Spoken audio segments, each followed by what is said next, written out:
Hey there, travelers. Before we dive into today's story, drop a comment below telling us where you're tuning in from. Now, let's begin our journey into the unknown. I've made my living restoring old films, war footage mostly, the kind of grainy reels that end up in documentaries or university archives. Sometimes private collections for veterans' families who want to see their grandfather's war one more time before the film stock disintegrates completely. I work alone, always have. My ex-wife Susan got tired of competing with dead men's memories 3 years ago. Can't say I blame her. My apartment in Portland became half living space, half laboratory. Restoration equipment crowded every surface. Digital scanners, chemical baths, 3 computers running specialized software that cost more than my car. It was a Tuesday, November 11th, 2025, Veterans Day. I was expecting a package, some earjimmer footage a collector wanted cleaned up. Standard job, easy money. What arrived instead changed everything. The delivery came at 4:37 p.m. I remember the exact time because I was watching the clock, ready to call it a day. The knock on my door made me jump. My cat, Kubrick, shot under the couch like he'd been electrified. The delivery man looked nervous. Big guy, maybe 63, built like he moved furniture for a living, but he handled the wooden crate like it might detonate. "Sign here," he muttered, not meeting my eyes. I signed. He left fast, his boots heavy on the stairs. The crate sat on my workbench, 2 ft long, 18 in wide, sealed with actual nails instead of screws. Old school construction. I grabbed my crowbar and pried it open. Inside, nested in straw that smelled like basement mold and decades, were 5 film canisters. The metal was oxidized, rust blooming at every seam. Each lid bore a Roman numeral I through V and dates written in what looked like German Gothic script. March 3, 1945, March 15, 1945, March 28, 1945, April 10, 1945, April 15, 1945. My German is passable. March means March. These were from the final months of World War II, right before everything collapsed. Underneath the canisters sat a yellowed envelope. Inside, a single typed note. Payment on completion, $15,000, burn nothing. Return digitized copies to P Box 4419. Helena MT, further instructions will follow. No signature. No explanation of what I was restoring. No client name, $15,000. I needed that money desperately. My rent was 3 weeks overdue, and my landlord had stopped being understanding around week 2. I should have asked questions, should have been suspicious of anonymous clients offering that kind of cash. But desperation makes you stupid, and I was very desperate. I opened canister I. The film inside was 16 militarist stock, the kind used for military field documentation in the 1940s. Brittle with age, damaged by moisture and time. It took me 3 hours just to transfer it to my restoration rig without the whole thing crumbling in my hands. By the time I had the first reel digitized enough to view, it was past 11 at night. Rain hammered my windows. Portland was disappearing into November darkness. The city lights blurred through the downpour. I dimmed my apartment lights, hit play, tape 1, Dare Georgia the Hunter, date, March 3rd, 1945, duration 8 minutes 33 seconds. The footage opened on a man checking his rifle. His hands shook badly enough that I could see it even through the grain of 80-year-old film. He was maybe 55, wearing a heavy wool coat and a hunter's cap with ear flaps. Dense pine forest surrounded him, trees heavy with snow, everything gray and white and cold. The light was dying fast, maybe 400 p.m. in early March at that latitude. A voice behind the camera said something in German. The man, I later pieced together his name, was Hans Dietrich, nodded and started walking. The camera followed. They were tracking something. Dietrich kept stopping, pointing at the ground. The camera would tilt down to show prints in the snow. I leaned closer to my monitor. The prints were enormous, width of a dinner plate, easy, 4 distinct toe marks, each ending in claw indentations that sank 2 inches into frozen earth. But the stride length made my stomach drop. These weren't bare tracks. Whatever made them was walking upright, bipedal. The distance between prints was consistent with something tall moving on two legs. Dietrich knelt by one print, touched it with his gloved hand. He looked up at the camera and said something. I didn't need translation. His tone said everything. This was wrong, unnatural. They kept moving deeper into the forest. Shadows lengthened. Dietrich lit a kerosene lantern that threw jittering yellow light across the snow. Then I heard it through my speakers. A sound from somewhere in the distance. Low frequency, felt more than heard, not a wolf howl. I've heard plenty of those in nature documentaries. This was deeper, with a wet resonance in the back of the throat, almost like a human voice trying to imitate a wolf and failing. Dietrich froze mid-step, raised his rifle. The camera operator's breathing suddenly loud on the microphone panned across the terrain. For just a moment, caught in the swaying lantern light, I saw eyes shine. 2 points of yellow reflection, maybe 8 ft off the ground, too high for any wolf, too high for a bear standing upright. Dietrich whispered something urgent in German. He was backing up now, rifle still raised, finger on the trigger. The sound came again, closer, and underneath it. The sharp crack of branches breaking under substantial weight. Whatever was out there was moving, circling them. I could track it by the sounds, moving left, then stopping, then right, testing them, hurting them. Dietrich fired 3 times in rapid succession. The muzzle flash whitewashed the frame, the gunshots deafening even through my headphones. I flinched despite knowing this happened 80 years ago. Silence, complete suffocating silence for 30 seconds. Just Dietrich's ragged breathing and the hiss of the kerosene lantern. Then something hit him from outside the frame. I didn't see it coming. 1 second, Dietrich was standing there, rifle smoking. The next, he was gone, yanked sideways so violently that the camera operator stumbled. The camera fell. The image spun. Snow, sky, trees, ground. It landed at an angle, lens pointed at nothing useful, but the audio kept recording. Dietrich was screaming, high, terrified shrieks that didn't sound like they could come from a grown man who'd probably lived through the entire war. And underneath his screaming, I heard sounds of struggle, movement in the snow. The screams stopped after maybe 40 seconds. Then, while my hands gripped my desk hard enough to hurt, I heard breathing right up against the microphone. Heavy, congested, definitely not human. Something was examining the camera. The breathing moved away. Footsteps crunched in snow, fading into the distance. The footage ran for another 2 minutes, just the fallen camera filming tree trunks at an angle before cutting to black. I sat staring at my monitor, pulse hammering in my ears. My apartment was silent except for the rain and my own breathing. I checked the run time, 8 minutes 33 seconds. I watched it again and again. By the third viewing, I was taking notes, freeze framing the section with the eyes shine, measuring the approximate height based on the tree trunks in frame, analyzing the audio waveform of that breathing. My clock read 2:14 a.m. before I stopped. Cubry was still under the couch. Smart cat, I should have gone to bed, should have waited until morning, gotten some sleep, approached this fresh. But I was already loading canister 2 into my restoration rig. This one was in slightly better condition. The transfer took 90 minutes. I made coffee while the software worked. Strong black from a bag I'd opened 3 weeks ago. It tasted like overcooked grounds. I drank it anyway. 3:47 a.m. I hit play on the second tape. Tape 2, Diesel the Pack. Date March 15, 1945. Duration 14 minutes 11 seconds. This footage opened with 4 men in military uniforms checking their weapons. They had 3 hunting dogs on heavy chains, big Dobermans, lean and aggressive looking.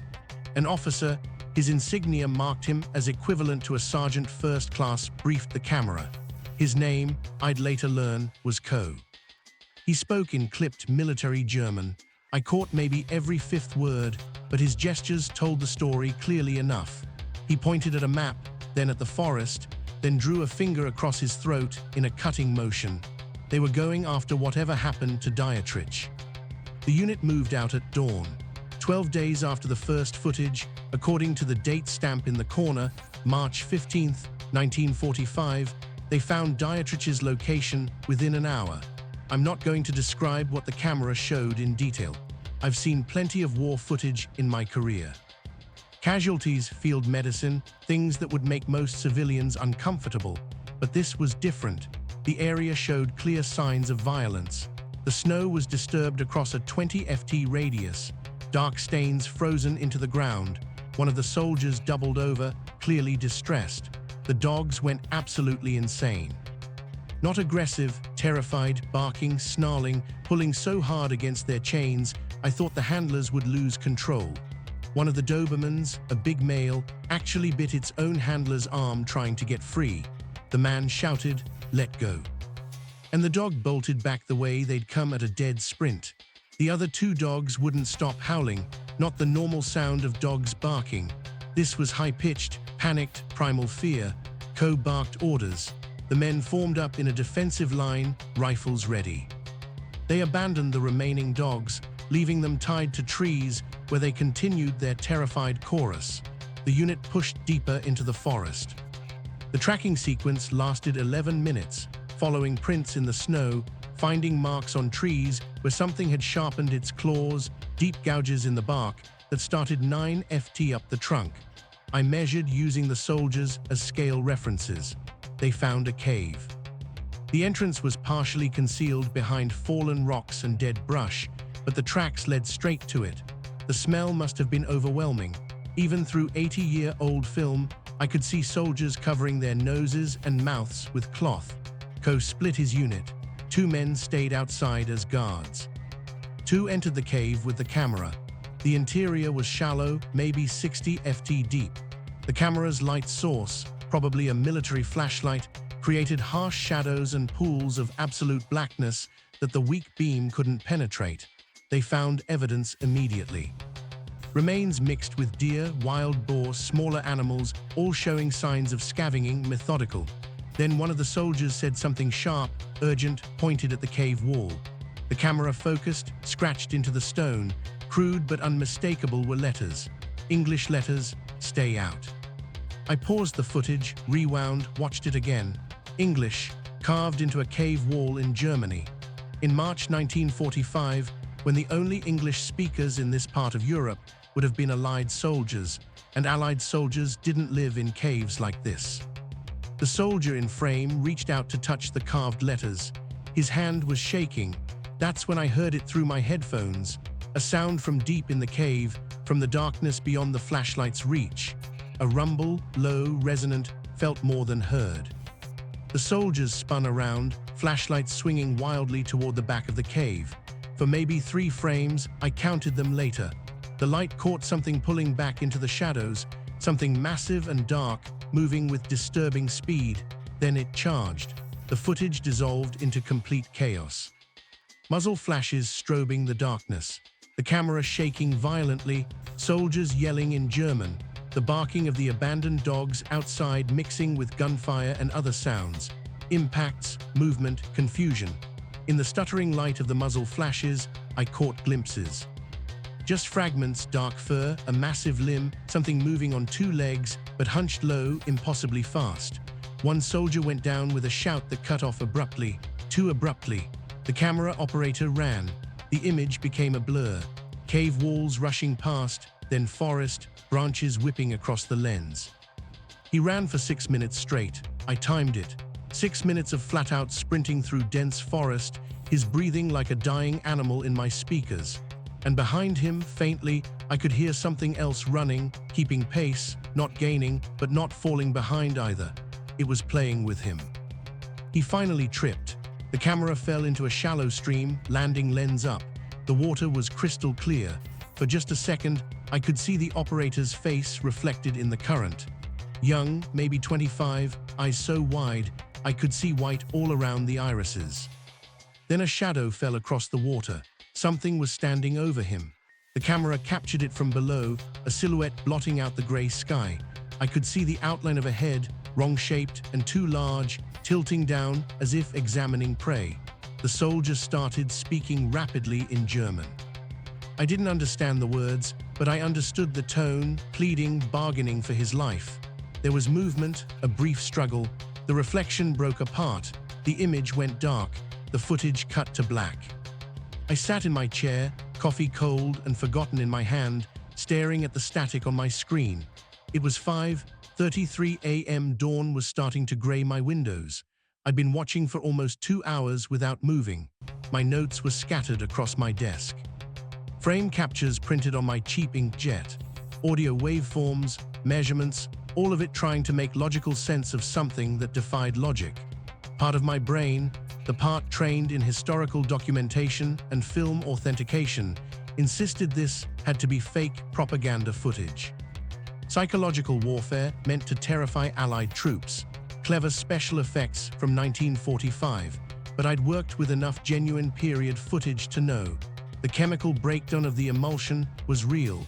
The physical damage patterns were consistent with 80 years of aging. The grain structure, the way light scattered through decades-old scratches on the film stock, you can't fake that, not convincingly, not to someone who knows what to look for. This was real film from 1945, which meant whatever it showed. I stood up. My legs were stiff. I needed to move, needed to process. I walked to my kitchen, really just a corner of the studio with a hot plate and mini fridge, made fresh coffee. The thought of actual food seemed impossible. My stomach was a knot. While the coffee brewed, I did something I'd been avoiding. I pulled out my laptop and searched for information about the Harz Mountains in 1945. The results were extensive. The Harz region had been active in the final months of the war. Underground facilities, research projects, rumors of unusual experiments that most historians dismissed as Allied propaganda or post-war mythology. But what if some of it wasn't mythology? I found references to certain groups obsessed with archaeological and supernatural research. They'd operated extensively in the Harz Mountains, searching for proof of various theories through mystical artifacts and historical revisionism. Most serious historians considered them pseudoscientific nonsense used to justify terrible things. But what if they'd found something real? I searched for American servicemen missing in action from late 1944. The Battle of the Bulge had raged through December. Operation Northwind in January. The lists were staggering, thousands of names, men who'd vanished into winter forests and were never found. Most were presumed dead, bodies lost to snow and chaos. But what if some of them? I stopped that thought, poured my coffee, went back to my workstation. Canister the three sat there waiting. I checked the time, 6:42 a.m. Wednesday morning. I'd been awake for over 32 hours. Every rational part of me said to sleep, shower, eat something substantial, approach this fresh. Instead, I loaded the third canister into my restoration rig. The transfer took longer than the previous two. The film stock was more damaged, moisture degradation sections where the emulsion had partially dissolved. I had to work carefully, frame by frame in some places, digitally reconstructing what time had tried to erase. 4 hours. By the time I had a viewable file, it was nearly 11:00 a.m. My hands trembled from too much caffeine and not enough food. My eyes felt like someone had rubbed them with sandpaper, but I couldn't stop. I closed the blinds, darkening my apartment, better to see the monitor clearly. I opened the file, took a breath, hit play. The third footage began differently. A man in a white coat stood facing the camera directly. Behind him, a makeshift laboratory, tables covered with equipment, maps pinned to wooden walls, the organized chaos of wartime scientific research. He was maybe 42, thin with wire-rimmed glasses catching the light. His posture was professorial, confident. When he spoke, his German was formal, measured, explaining something to an audience he assumed would understand the importance. An assistant held up a slate, Dr. Heinrich Voss, Research Division, the man who would try to capture a monster. And what I was about to learn would break something fundamental in how I understood the world. But I didn't know that yet. I just watched as Voss began to explain his plan, and I realized the horror was only beginning. Tape 3, Doerson Schleur, the scientist. Date March 28, 1945. Duration 19 minutes 55 seconds. Dr. Heinrich Voss spoke to the camera for almost 3 minutes straight. His German was formal, professorial. the kind you'd hear in a university lecture hall before the war turned everything into desperation. He stood with perfect posture, hands clasped behind his back. Even through 80 years of degraded film, I could see the intensity in his eyes behind those wire-rimmed glasses. This was a man who believed completely in what he was doing. I caught scattered words as he spoke. Versigan. Failure tier, animal, sold, soldier, intelligence, intelligence, strategy, strategy, gafang, nama, capture. His tone told me everything. This wasn't fear talking. This was scientific fascination. The kind of obsessive curiosity that had driven him into whatever research division he belonged to. He gestured at papers spread on the table behind him. I could see diagrams, sketches of the creature based on previous encounters, detailed anatomical drawings showing estimated muscle structure, limb proportions, skeletal composition, measurements written in precise German script calculations. Voss had been studying the footage from the failed expeditions, analyzing every frame just like I was doing now, 80 years later. The slate appeared. Project Natsold, Dr. Expedition. Gafang Nama Fazuk, Project Night Soldier 3rd Expedition Capture Attempt. They weren't hunting anymore, they wanted it alive. Voss continued his briefing. He pointed at a map of the Harz region pinned to the wall, tracing routes with his finger.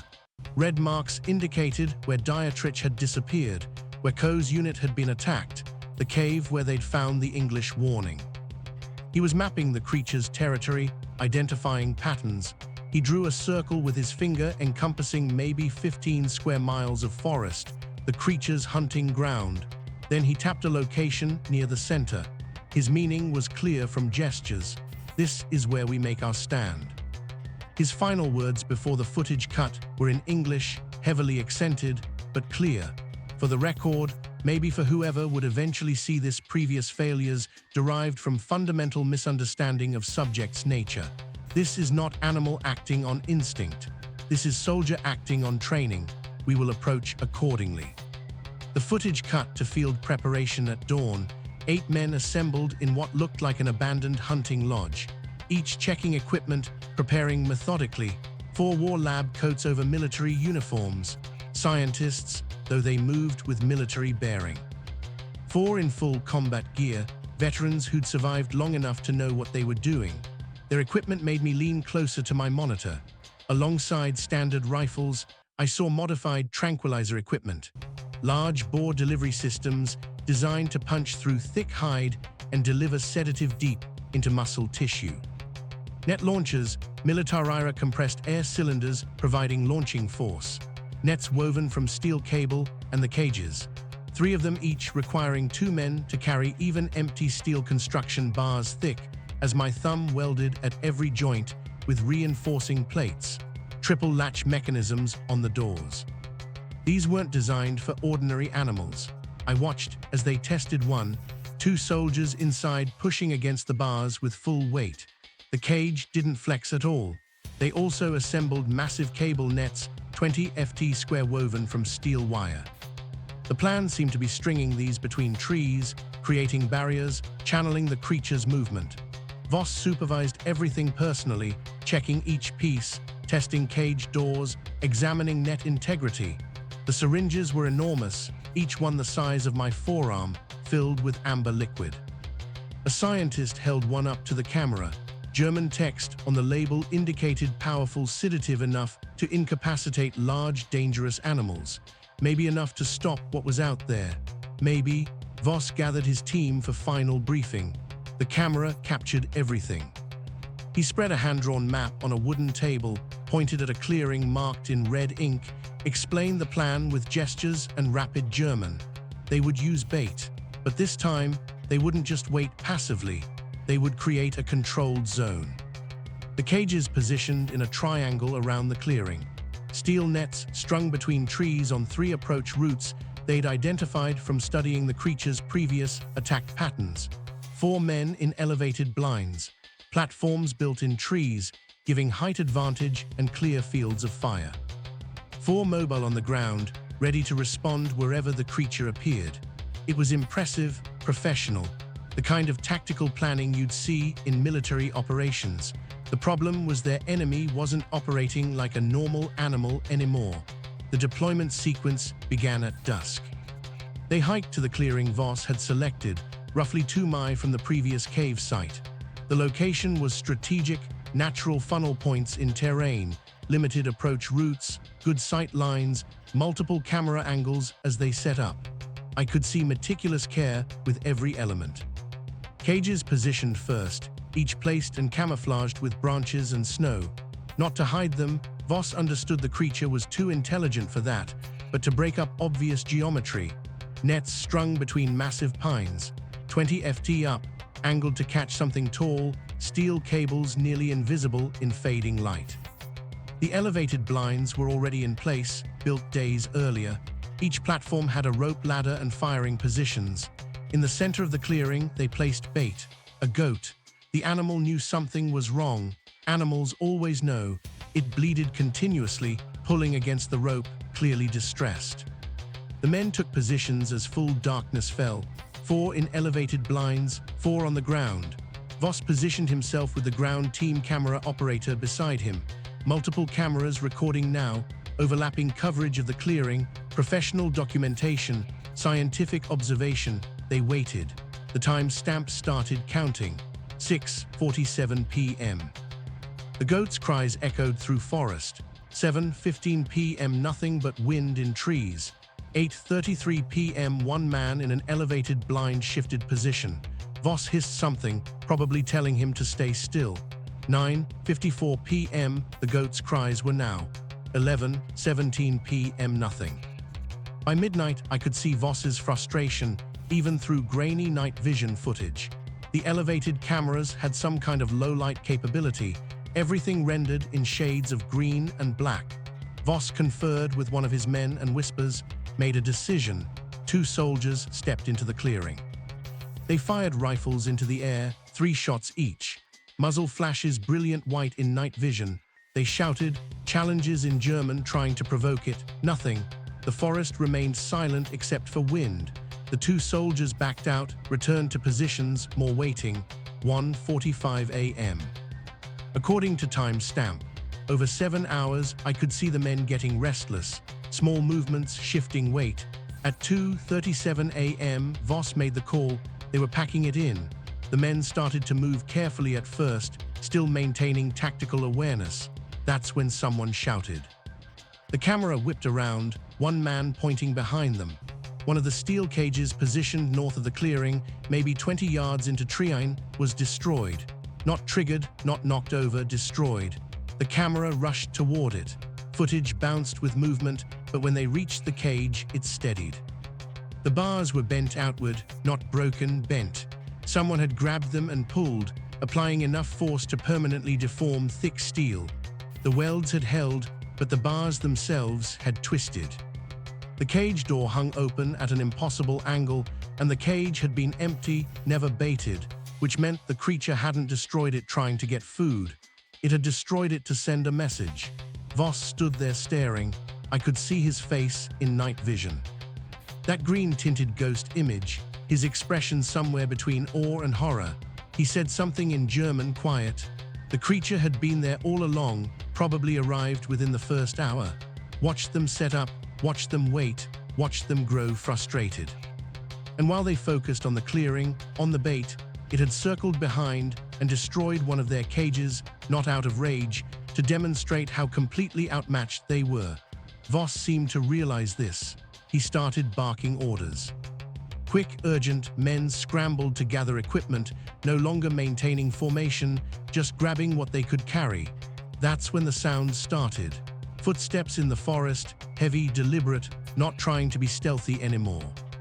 The camera caught multiple angles as men spun toward the sounds, weapons raised, but the footsteps were circling, moving around them, just outside range of lights and night vision. Then something flew out of darkness and hit the ground near the clearing. A branch thick as my arm snapped off a tree and thrown. Thunk, another one different direction, thunk, and another, thunk, thunk, thunk. They were being surrounded. The creature was throwing branches at them, casual playing. One soldier, younger, less experienced, started firing into trees. Muzzle flash lit up forest in strobing bursts. Voss shouted at him to stop, conserve ammunition, maintain discipline, but the psychological effect was clear. Then one of the elevated blinds reported movement. Radio crackled with urgent German. The camera pointed up. In night vision, I could see the blind 20 ft up in a massive pine, and above it, moving in branches even higher, a shape. The creature was in the trees. It had climbed above them, was literally looking down on their positions. The men in that blind opened fire. Camera caught muzzle flashes, bullets tearing through branches, but the shape was already moving, disappearing back into canopy. Then, from darkness beyond their perimeter, I heard it. A sound that made every hair on my body stand up. Not a howl, not a roar, something between the two, deep, distorted. It was mocking them. Voss's face in night vision was pale. I could see comprehension there, understanding that they weren't dealing with an animal. They were dealing with something that understood exactly what they tried to do. He gave the order to retreat, not calmly, urgently, get out now. Men abandoned equipment, left cages, left nets, left everything they couldn't carry while running. But the creature wasn't done. As they fled back toward the lodge, it followed, not chasing, following, maintaining distance. And as it moved through forest parallel to them, it started destroying their equipment. Camera caught glimpses in bouncing night vision, cages being torn apart, nets being pulled down from trees, wooden blind collapsing as something hit its support tree. Methodical destruction. The sounds followed them all the way back. When they finally reached the lodge, all 8 accounted for miraculously. They barricaded the door. Camera captured their faces. Scientists and soldiers alike, breathing hard, eyes wide. They'd come to capture something extraordinary. They'd barely escaped, and all their equipment, thousands of Reichsmarks, was scattered through forest. Footage continued for another few minutes. Voss trying to maintain order, getting head count, checking for injuries. No one hurt, not even scratched. The creature could have attacked at any point, could have struck while distracted. It had chosen not to. The final shot was Voss's face in better light. Someone had lit a lantern. He stared directly at the camera. His expression was complex. Fear, yes, but also respect. He spoke in German first, then repeated in English. This is not animal, this is soldier. It uses tactics taught in military training. Ambush, psychological operations, demonstration of superior capability. He paused, removed glasses, and cleaned them with shaking hand. Previous failures were not failures of equipment or planning. They were failures of understanding. He put glasses back on. Whatever this creature was before, it remembers, it thinks, it plans. Another pause, and it was wearing an American uniform. The footage cut to black. I sat staring at my monitor. 11:47 a.m. Wednesday morning. The creature remembered, it thought, it planned. It had been a soldier once, American, based on that belt buckle.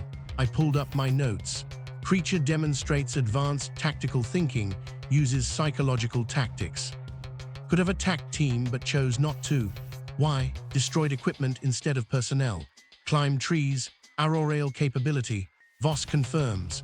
Wearing American uniform and American soldier in Germany. In March 1945, the only Americans there would have been prisoners or men separated from units during winter fighting. I searched Battle of the Bulge, December 1944. Thousands of Americans missing. I found him. Corporal James Harker, 101st Airborne. Born April 3, 1921, Cedar Rapids, Iowa. MIA December 18, 1944, near Strawborg, never found, 23 years old. I stared at his service photo. Young face, confident smile. He'd survived D-Day, survived Market Garden, survived the Bulge, then something in the woods got him. I loaded canister 4. The restoration took 3 hours. At 2:18 p.m. I pressed play. I pressed tape 4, die, Warhite, The Truth. Date April 10, 1945. Duration 23 minutes 8 seconds. Voss looked terrible. Thinner, dark circles beneath his eyes, several days of stubble, rumpled uniform. This wasn't the confident professor from before. This was a man who hadn't slept in 13 days. Behind him, equipment had changed. Better cameras, portable floodlights, more weapons, but also medical supplies, restraints. Still hoping to capture it, Voss spoke for 5 minutes, voice hoarse, German coming in bursts. He gestured at documents, new maps, new diagrams, pages of notes. I caught key words: master, pattern, territorium, territory, verwund, injury, injury. Voss pointed at a new map section. Different area of forest farther north. He'd been tracking the creature over 13 days and he'd found something. The slate, final expedition, capture or elimination, authorization from command, 12 men, 6 with weapons, 3 in lab coats, 3 operating cameras. This wasn't science anymore. This was military operation with scientific oversight. Voss gave the briefing. His eyes kept darting to maps. His hands shook slightly. He was scared, but also excited. The scientist in him still fascinated. He switched to English for the camera. We believe the subject has been injured. It has retreated to a more defensible location. If our intelligence is correct, we may have our only opportunity. Pause for capture or documentation. The footage cut to the march. Professional documentation. Wide shots showing full team. They hiked deep 5 or 6 miles from the lodge into old-growth forest that looked primeval. Trees wider than I was tall. Dense canopy, snow still thick on ground. They followed territorial markings, scratches on trees, and deliberate patterns. The spacing became more frequent, more aggressive, deeper gouges. They were getting close. At 10:47 a.m., they found the second cave system. The entrance was massive, 12 ft high, carved by water over millennia, but someone had built a barrier. Stones deliberately piled, creating a wall. Carefully selected rocks fitted together, some weighing 200 lb or more. Architecture, deliberate construction. Voss examined it, gave orders. They started removing them. 20 minutes, men straining to move larger rocks. When they cleared enough space, the smell hit them. Even through 80-year-old film, I could see every man wrinkle, hands going to faces. Voss ordered floodlights forward. They illuminated the entrance. Voss entered first, camera right behind, then 2 soldiers, then rest of team in staggered formation. Professional, careful, weapons ready. The cave extended deep, floodlights pushed back. Darkness, revealing tunnels spiraling downward, natural formation worn smooth. Walls covered with scratches, territorial marks layered over each other. Years of them, decades. How long had something been living here? They descended. The timestamp showed 3 minutes going down into Earth. At the bottom, a chamber enormous, maybe 80 ft across, ceiling lost in shadows. The floor was covered with organic material, moss, leaves, fabric. The camera panned. German uniforms, American uniforms, remnants of insignia, mostly deteriorated, but still recognizable. Arranged deliberately, laid out flat, overlapping, creating a nest around the perimeter. Evidence of long-term habitation, not scattered, organized, methodically arranged. Voss approached slowly, knelt, examined. I watched his face in harsh floodlight, saw realization dawn. These weren't trophies. They were arranged respectfully, reverently. A memorial, one scientist called out. Voss moved to where the man pointed. Metal objects in an alcove. Camera zoomed. Dog tags, maybe a dozen pairs. Voss picked them up with gloved hands. Read each name to the camera. Voice shaking. Corporal James Harker, 101st Airborne U.S. Army. Private First Class Robert Ken, 82nd Airborne U.S. Army. Staff Sergeant William Mock, 101st Airborne U.S. Army. 6 American soldiers, all MIA between December 1944 and February 1945, all paratrooper units, all disappeared near Strawberg. Voss stood holding the tags. I saw something in his face I'd never seen before in the footage. Grief, not for his own men, but for these American kids who'd survived so much only to disappear into these mountains. Then a sound from deeper in the cave. Wet, labored, breathing, struggling, every man froze.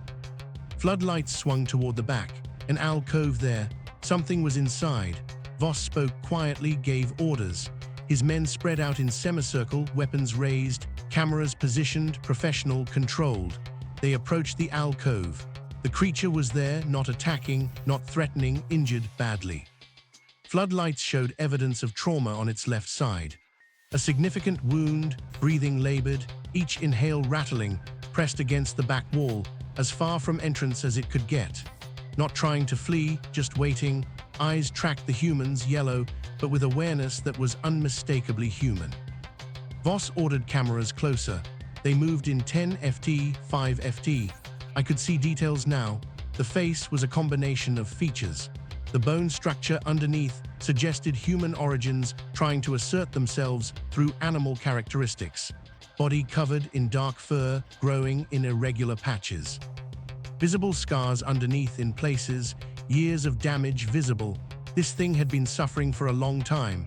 Voss said something, a question in German. The creature's ears twitched, focused on Voss. Then its eyes closed briefly, opened again. Acknowledgement, it understood. Voss spoke again, slower, voice gentle. The creature opened its mouth. What came out was barely recognizable as speech. Vocal cords weren't designed for it. Throat was wrong shape. Every sound forced, but it was English. Stop this, please. Wet, rasping, thick with pain, make it stop. Every man reacted. One camera operator stepped back, hands shaking. These were experienced military personnel. They'd seen combat, but nothing prepared them for this. The creature continued, each word costing effort. Can't control, pause, wet breathing, hurts every day, so hungry, can't stop. Voss found his voice, barely a whisper. You are James Harker. The creature's eyes closed, opened, small nod. Yes, how long have you been like this? The creature tried to raise one hand, too long, proportions wrong. It tried to show months. The hand shook, dropped. Since our den's December, thought 3 weeks, but time, losing track of time, days blending, so long. Voss leaned forward. What happened? What did this to you? The creature's body shuddered, eyes widened with terror. Something in the woods near Strawborg. Voice dropped lower. Patrol December. We saw, it stopped. Breathing hard, wound clearly causing pain. Thought it needed help. We went. It was bigger, so much bigger, moved so fast, it bit me. Felt bones break. Thought I was dying. Woke up 3 days later, already changing. Voss's voice steady now. The bite, can you show me? The creature hesitated, then shifted. Moved fur on right shoulder aside. Camera zoomed in. A scar massive, fully healed, but tissue thick, raised, the pattern unmistakable. A bite mark huge. One scientist stepped forward with measuring tools, started documenting, calling out numbers. Jaw span 8.3 in. Estimated dental impressions suggest significantly large predator. Voss stared at the measurements. This wound is 4 months old. Harker disappeared December 18th. It's now April 10th. He looked at the scientist. Compare these measurements to the subject. The scientist hesitated, pulled out notebook, compared the jaw that created this wound was significantly larger than the subject's current structure. Estimated 30 to 40% larger. Voss turned back to Harker. What bit you? It was bigger than what you became. Harker's eyes opened. Terrible clarity, much bigger, old. So old, it spoke. Voss leaned forward. It spoke. It could communicate. Yes, German. Old German said it was sorry, said it didn't want to, but curse. Curse is hungry, voice fading. It said curse passes through blood, through bite, waits for war. Voss tried to ask more, but Harker's condition worsened. Body spasmed, muscles contracting, sound of distress. The transformation was unstable, fighting itself, caught between states with no relief. Soldiers raised weapons. Voss pulled radio from belt, spoke rapidly. Response crackled back. Orders from command. War ending. Project shutting down. Conclude the operation. Document everything. Voss stood holding the radio, looking at Harker, looking at the dog tags. 6 American soldiers. Kids. Harker managed to speak. Please end this. I couldn't save them. He was crying, tears running from yellow eyes. Tried to help them. Touched them, trying to stop the change. Curse passed anyway. Couldn't save them. Please, no more. Voss looked at his men. He made a decision, nodded. Schnell, make it quick. 6 men raised weapons. I wanted to look away, but I owed it to Harker to witness. They did what needed to be done. The sound was brief, final. When they stopped, silence was absolute. Harker's suffering ended. Voss approached, confirmed, looked at camera. It's over. The footage continued. Voss ordered examination. Documentation for command. Camera moved in. The scientist documented methodically. The transformation caught mid-shift. Skeletal structure altered in ways that shouldn't be possible. Then he returned to that shoulder wound, measured again, more carefully, took tissue samples, preserved them. Voss watched. The scarring indicates the bite occurred approximately 16 weeks ago. The scientist reported the jaw that inflicted this was substantially larger than the subject. The creature that bit Corporal Harker had jaw span of at least 9 in. This is not the source. This is a victim of something far more dangerous. Voss absorbed this, looked around the cave at organized space, collected dog tags, nest made from uniforms. He kept them, Voss said quietly, the men he lost. He kept their remains, tried to honor them. He picked up the dog tags again. He was still human, still a soldier, even transformed. He tried to hold on to that. The scientist asked, "What do we do with this information?" Voss was quiet for a long time. "Then we document it. Command is collapsing. War is over in days. This project ends here. We handle this respectfully. Close this cave. The creature that infected Harker, the original, is still out there somewhere, but we are out of time." He looked at camera one last time. If someone finds this footage in the future, they need to understand James Harker was not a monster. He was a victim. The real danger is still in these mountains, and it has been here for a very long time. Final minutes showed respectful conclusion. They sealed everything. Collapsed entrance. Last shot was outside. April morning light. Forest quiet. Voss stood in front of camera. This is the final record of Project Naktat. The war is ending. This research is concluded. Voice empty. To anyone who finds this, we did not create what we found. We merely documented it, and what created it remains unknown. Pause. James Harker, James. Corporal 101st Airborne U.S. Army died April 10, 1945 in the Harz Mountains. May he finally rest. The footage ended. I sat unable to move. Thursday, 6:47 p.m. James Harker, 23, from Iowa. 4 months trapped, conscious the whole time, watching himself, unable to save the men around him, unable to control what the curse brought, asking for relief, finally receiving it. I thought about his family, parents who'd gotten MIA telegram, who spent their lives wondering they'd never know the truth. Maybe that was better. I looked at my workbench. 1 canister left, D-end, classified, destroy after viewing, April 15, 1945, 5 days after Harker's passing, 2 days before war ended. What was on this tape? My hands trembled loading it. The restoration began 6 hours, worst condition yet. 7:03 p.m. when I started, I tried to rest, couldn't sleep. Every time I closed my eyes, I saw Harker's face, heard his voice. Stop this, please, couldn't save them. At 12:47 a.m. Friday morning, my computer chimed. The final tape was ready. I sat down, hands steady now. Whatever was on this tape, I needed to see it. I pressed play, tape 5, D-end, the end. Date April 15, 1945. Duration 31 minutes 47 seconds. The footage opened in the same bunker laboratory, but everything looked different now. Hasty, desperate. Voss was alone with the camera. No assistants, no soldiers visible. He looked terrible, like he'd aged 20 years in 5 days, disheveled uniform, bloodshot eyes, hands shaking as he arranged papers.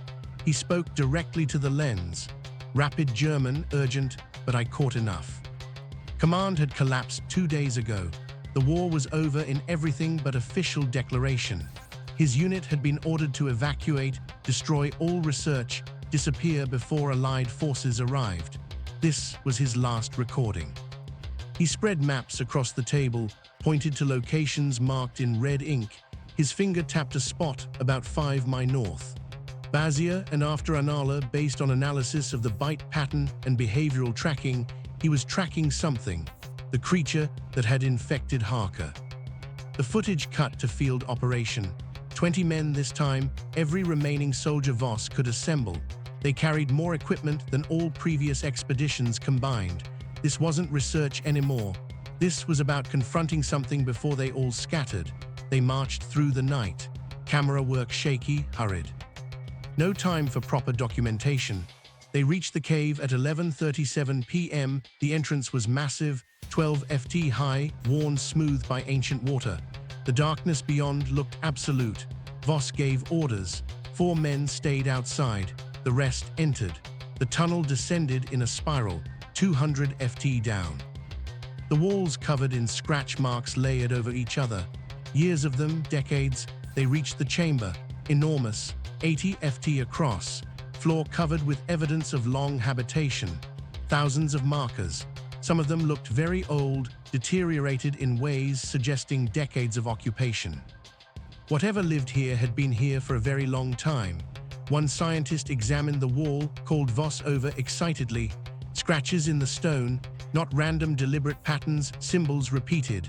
Then Voss pointed at the far wall, more scratches, different tally marks, hundreds of them, organized in groups of 5. Someone had been counting, keeping track of time for decades. That's when I heard it through the speakers, sound from the tunnel, something coming down fast. Heavy footsteps echoing, growing louder. Voss shouted orders. Men scrambled into position, weapons raised. The creature entered the chamber. It was massive. 9 feet tall, maybe more. Shoulders 4 feet across, covered in dark fur, matted with gray, marked from countless encounters. The head was ancient, primal intelligence in those yellow eyes that was unmistakable and terrible. Around its neck, a chain, military issue, oxidized and old.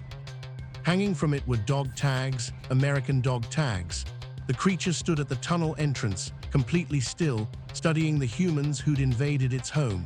8 full seconds of assessment. Then one soldier, nervous, trigger-happy, fired. The impact hit the creature's shoulder. It looked down at the wound, then back at the soldier. The expression on its face was almost disappointed. Then it moved.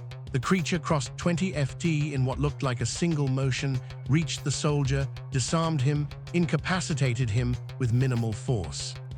The man went down but wasn't seriously harmed. The other soldiers reacted. The chamber filled with chaos. The creature was fast enough to avoid most of it, but not all. Some impacts connected. It made sounds of pain, but it didn't retreat. It defended itself. 90 seconds of intense confrontation. The creature moved through soldiers methodically, disabling threats, targeting weapons first, intelligent tactics, each movement efficient, practiced. It wasn't fighting with rage. It was fighting with military precision. The confrontation ended with Voss and 2 soldiers backed against the wall, their weapons gone, surrounded by incapacitated colleagues. The creature stood in the center, showing signs of injury, breathing heavy but controlled. It looked at Voss, and Voss somehow found his voice. Wartime, why? You were human once. Why? The creature tilted its head, the gesture disturbingly human, curious, almost gentle. It approached Voss slowly, lowered itself until they were face to face. Voss was shaking. The camera captured terror barely held in check. The creature opened its mouth, spoke. The voice was deeper than Harker's had been, more practiced at forcing human words through an inhuman throat, accented German. Mensch verlangert, I was human a long time ago. Voss whispered, how long? The creature closed its eyes. 1871, Franco-Russian. The Franco-Russian War 74 years ago. Voss's face went white. That's impossible. The creature touched the dog tags around its neck. Careful, almost reverent. American 1918, Grand Gare. He came to me dying. Voice broke slightly. I tried to save him. Curse passed. Words came slower now, heavy with grief. I did not want to pass it again, but war brings dying men. I smell death. I cannot stop. The creature looked at Voss with an expression I never thought I'd see on such a face, pleading, how many have I made? Voss, trembling, we found one Harker, American soldier. The creature's eyes closed. A sound from its throat, not a growl, something that sounded like grief. I remember I smelled his wound, tried to help. Curse is hunger, hunger is curse. Then I saw it, moisture in one yellow eye. It was crying. Voss whispered, what do you want? The creature pulled back, looked at what had happened, men down but alive around it. War ending, I feel it. Maybe I can sleep now. Maybe curse sleeps with war. It looked at Voss one last time. Tell no one, let me be forgotten. It turned toward the tunnel. Voss called out, wait, your name? What was your name? The creature stopped, didn't turn around. Long pause, then Wilhelm, I Wilhelm, and it disappeared into darkness. Sound of footsteps echoing up the tunnel, growing fainter, fainter. Silence. Voss collapsed against the wall. The two conscious soldiers stood in shock around them. Their colleagues were beginning to stir, injured but alive. The creature had shown restraint, even in self-defense. The footage cut to 3 days later. Same bunker, Voss alone. He looked worse, somehow broken. He spoke to the camera in English for posterity. Command has collapsed. The war is over. Officially, Project Nakodat never existed. Voice flat, emotionless. Wilhelm disappeared into the mountains. We found no trace. Harker was the only infected we confirmed. There may be others. He looked directly at camera. This footage will be sealed. If someone finds this in the future, understand Wilhelm was not a monster. He was a man cursed by compassion. Hands shaking, he clasped them together. He tried to save dying soldiers. The curse passed through the attempt to heal. 74 years of consciousness trapped in that form. 74 years of accidentally infecting those he tried to save. He looked down. We ended Harker's suffering, but Wilhelm is still out there. And if the war truly is over, perhaps he can finally rest. Pause. Or perhaps the next war will wake him again. Last words barely a whisper. God forgive us for creating wars that feed such curses. He reached forward.